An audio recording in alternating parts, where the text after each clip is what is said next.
우리는 계속해서 레위기 말씀을 통해서 제사에 관한 규례들을 살펴보고 있습니다. 1장부터 6장까지에는 5가지 제사의 규례들이 기록되어 있고 6장, 7장에는 이 5가지 제사 규례에 대한 추가적인 규례들이 기록이 되어 있습니다. 오늘 읽은 본문은 화목제에 대한 규례로 6장, 7장에 있는 이 추가적인 규례들의 마지막 부분에 해당합니다. 화목제에 대한 규례는 이미 레위기 3장에서 살펴보았는데요. 3장에는 화목제를 드리는 절차에 대해서 주로 기록이 되어 있습니다. 오늘 우리가 읽은 이 7장의 화목제에 대한 규례는 화목제를 드리는 이유, 그러니까 화목제를 드리는 제목인 거죠.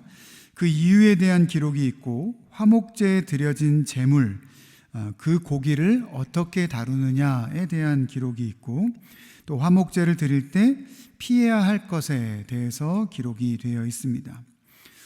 먼저 화목제를 드리는 이유, 제사의 제목인 거죠. 먼저 12절에 보면 만일 그것을 감사함으로 드리려면 이렇게 기록이 되어 있으면서 화목제를 드리는 이유가 감사함으로 드리는 것이다, 이렇게 기록이 되어 있습니다.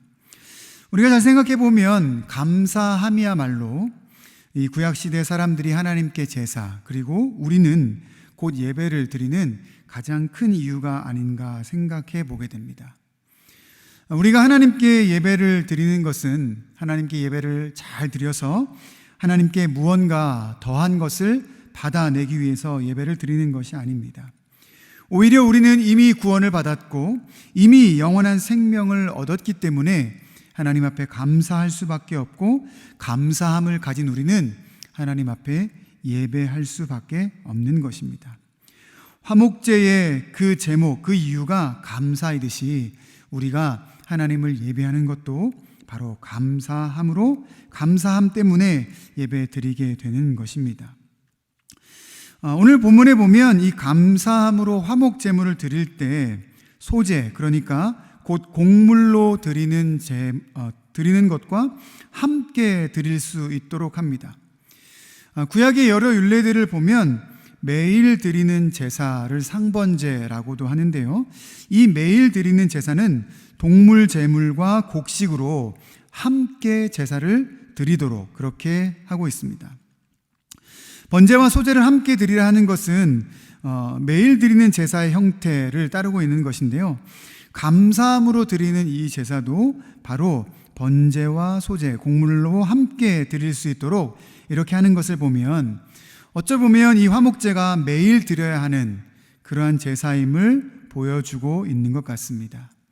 그러니까 우리가 감사할 것이 늘 넘치기 때문에 사실은 하나님께 매일 제사를 해야 한다는 것이죠.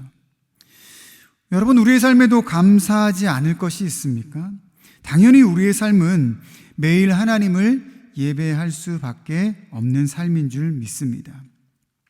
이렇게 온라인으로 매일 예배에 참여하고 또 새벽에 예배 자리에 나와 예배하는 우리 성도들은 이미 매일매일 감사함 때문에 하나님께 예배 드리고 있는 성도들인 줄 믿습니다.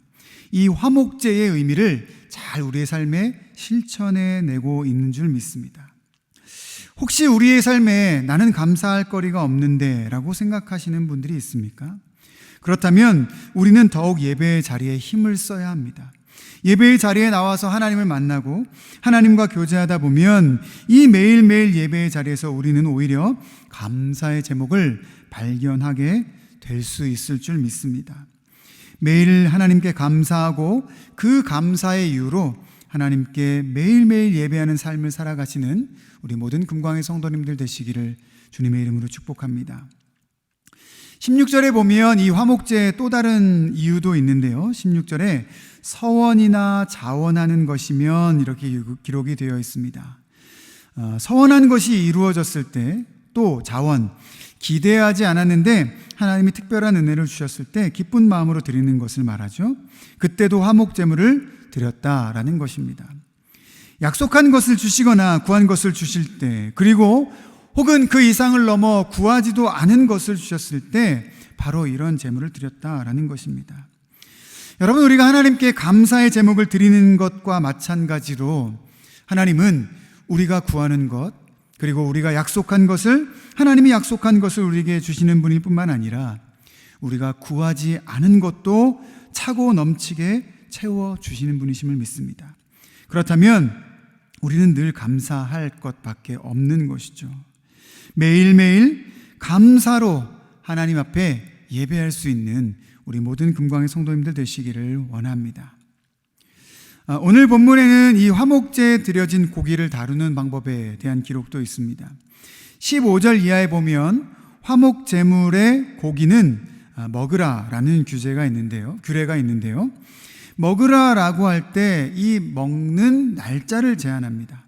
감사의 이유로 화목제물을 드렸을 때는 바로 그 제사를 드린 그날에 먹으라고 되어 있고, 서원하고 혹은 자원해서 드리는 화목제물의 이 고기는 그 다음 날까지 먹을 수 있다, 이렇게 정합니다.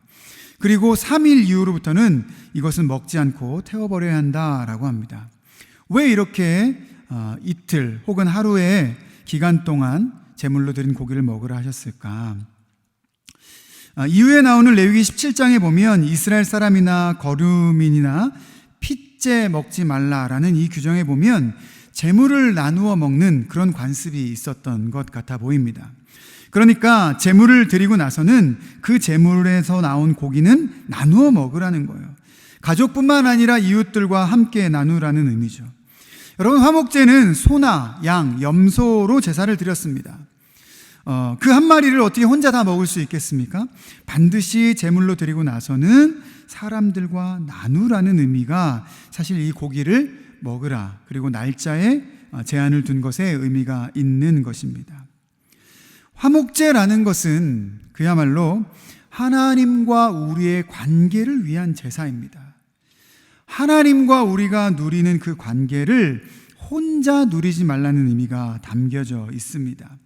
감사의 제목을 혼자만 누리지 말라는 것이죠. 여러분, 우리의 감사의 제목은 나누어져야 합니다.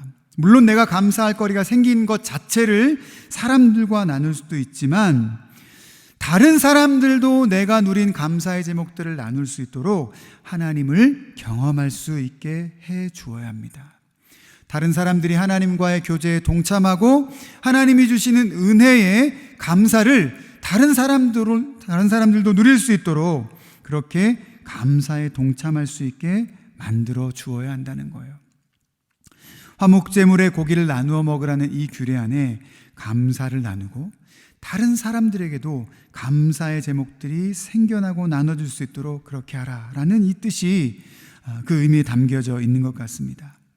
내가 받은 감사의 제목들이 다른 사람들의 삶에도 이루어질 수 있도록 전하고 나누는 삶을 살아가는 우리 금광의 성도님들 되시기를 원합니다.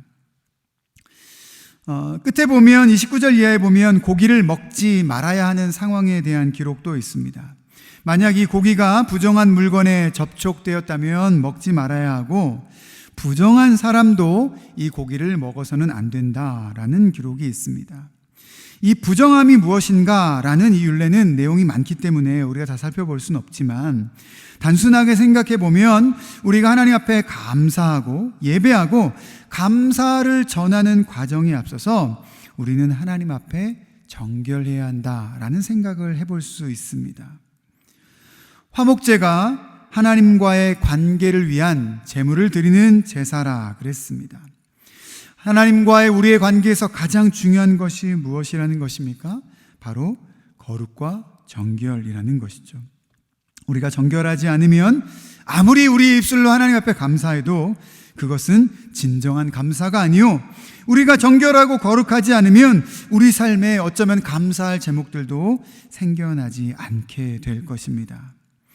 우리가 정결하지 않은 채 감사의 제목들을 사람들에게 나누면 그 나누는 제목들은 그저 사람들의 비웃음거리가 될 것입니다.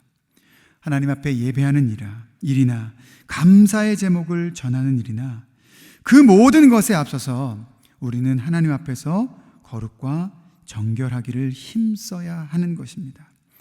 그래야 우리가 하나님과 관계도 깊어질 수 있고 하나님과의 그 깊은 관계 속에서 더욱 감사의 제목이 많아지게 될 줄 믿습니다. 이 화목제는 하나님 앞에 감사의 제목을 올려드리는 것이고 또 그것을 통해 얻은 감사의 제목을 사람들과 나누는 것이라고 했습니다. 이 화목제의 의미를 우리 삶에 잘 실천해 나가는 성도님들 되시길 원합니다. 매일매일 감사 예배를 하나님께 올려드릴 수 있고 또 감사의 제목들을 세상의 사람들과 마음껏 나누며 살아가시는 우리 모든 금광의 성도님들 되시기를 주님의 이름으로 축복합니다. 이 시간 함께 나눴던 말씀을 기억하면서 기도의 자리로 나아가겠습니다.